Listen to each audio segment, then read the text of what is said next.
want to say a few words about Jerry Trunka. He, at the time, was the co-chair of this whole project. Jerry contracted polio when he was 8 months old. He walked, he used crutches for a long time, but when I met him, he used a scooter. I was looking for information on polio and I contacted the United Way.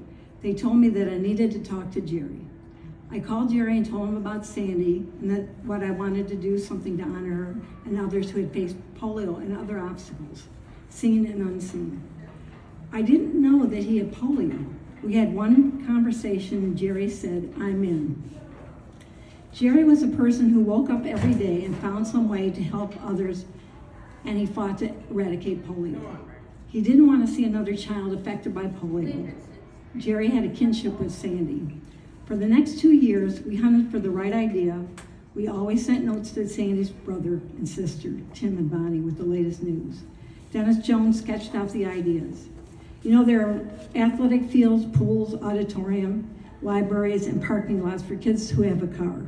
Surely an 18-foot by 9-foot wall would be a great place to start to recognize those we miss. Dennis Jones built the wall. 5 people were added to the mural in the first few years. 63 Sagear scholarships were given to high school seniors, which was supported by the Sagear family and Rotary Club of Plymouth A.M. Jerry passed away in 2008 from post-polio syndrome. Jerry was in the audience at the same concert that Sandy was at, taken by the Kiwanis Club. So if Jerry were here today, he would be so proud. I want to introduce Dennis Jones, who created it and has been taking care of it. And I said, you got to come today because I want people to meet you. So Dennis?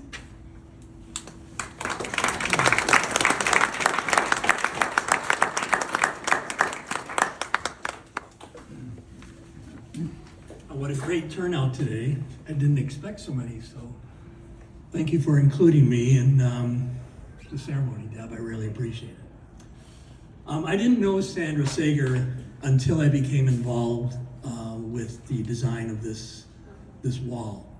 I was provided with a lot of information, photographs, newspaper articles, and Deborah Madonna filled in a lot about her personality. And the challenge for me was then, as an artist, to assemble all of this into some kind of coherent whole so that people could understand it and appreciate her life.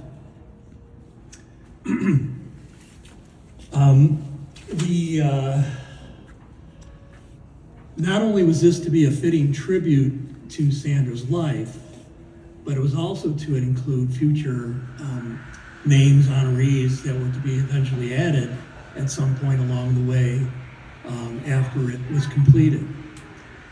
In addition to that, the ideas of compassion and also ideas of hope, kindness, were all to be expressed within the design of this wall. So that was my challenge before me, and I'd like to go over some of the things that I've included in this wall so that when you look at it, you have a better understanding of my intent. So first of all, there is a brief description of Sandra's life, a brief biography that highlights various points in her life. When you look at the top, there's the word imagine, also courage down in the left corner, and perseverance in the right corner. Now, these are words that I think Sandra lived by, and I imagine that she was able to envision her life, something better for her life, and not let the disease control her. It takes courage, strength, and hard work for her to do that on a daily basis. So those words are included within the mural of the wall. Central to the overall design is a 430-pound piece of alabaster, which is a relief carving of herself as a child, looking into the eyes of her as an adult.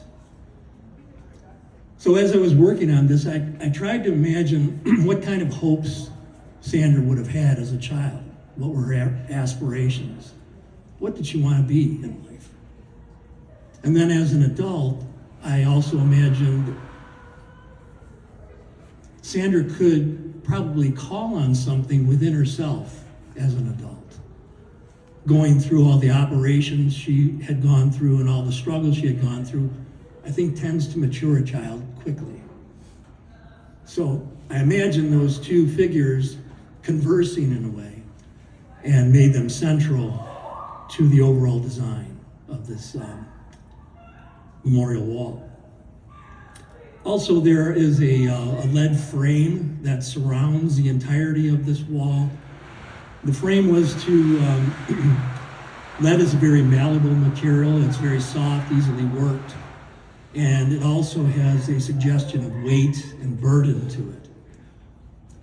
The frame itself was to, again, be a place for future honorees and their names to be added, engraved into the lead frame that surrounds the entire wall. It's my hope that we continue with those names, that eventually that lead frame could be entirely filled. In addition to that, there is a low bench that extends on both sides of the central sculpture. And I imagine this might be a place where Sandra would sit down at the end of her day and take off her braces, take off her crutches, set them down. So they're just simply placed flanking that central sculpture. Now again, the lead is something that retains aspects of its casting. They're somewhat rough. To suggest that these are objects of use and they show signs of their wear.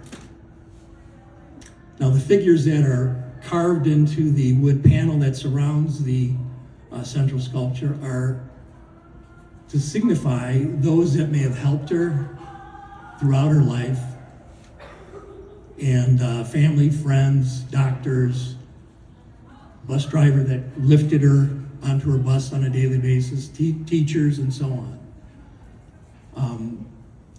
And all those people that have are future honorees, some of them that are still living and some that have left us. So those are a number of the ideas that I've tried to incorporate into the design of this wall. And I hope you all appreciate it. Thank you.